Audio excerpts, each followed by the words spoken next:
morning. Hey, Savannah, good morning. As we head into Thanksgiving now, food banks nationwide are struggling to keep up with skyrocketing demand, and officials who run these food banks say things could get even worse, and that could happen very soon. NBC's Sam Brock is in Miami for us this morning to explain. Sam, good morning. Craig, good morning. The need is absolutely staggering. This is Feeding South Florida's distribution site, one of about 50, many of which look exactly like this. There are people out here that were out here at 11 p.m. last night, Craig, many others since 4 or 5 in the morning. This is a microcosm of what's happening across America right now, with so many people needing food assistance for the very first time, the pandemic hitting their pocketbooks and their livelihoods. The parking lot of AT&T Stadium in Texas is enormous, but it's still not large enough to hold all of the cars coming for food ahead of Thanksgiving.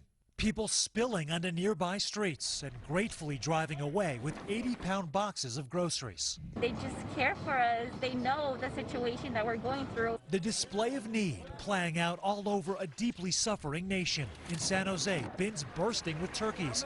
In the Bronx, lines backed up for blocks. And in South Florida, Hi, happy Thanksgiving. the Miami Marlins stepping up to the plate, handing out 1,000 Thanksgiving meals. We're not doing it because we have to. We're doing it because it's the right thing to do. Having an ability to give back and have an impact in the community is important to us. As much food distributed here in the pandemic's first 4 months as the entire previous year. The amount of families that cannot put food on their table, that are struggling to keep a roof over their head, is out of control. Paco Velez of Feeding South Florida says about half of those now lining up at food pantries are doing so for the first time.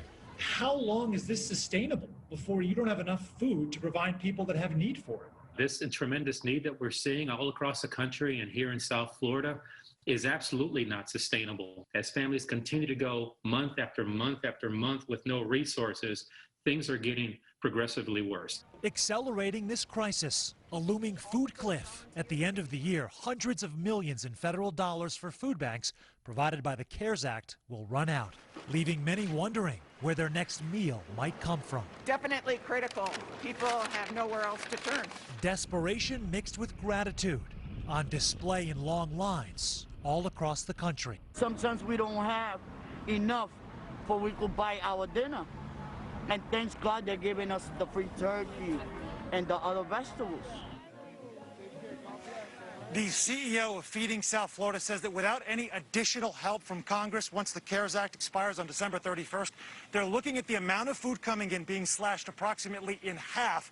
This at the same time, guys, as the rise of increase of need is about 100% or more. As you look over my shoulder right now, this right here, Hoda, is just a snapshot. This line extends all the way around the fairgrounds where I am for a couple of miles. Jeez. They have 600 meals to give out on this morning, and when those are out, that's it for the morning. That is so incredibly distressing, and those are the people in line. There are some people who are suffering in silence. They're at home. Do we know how big this problem is overall? Feeding America, the national organization, Hoda, estimates it's about 50 million people in America that have experienced food insecurity this year. That is about 1 in 6.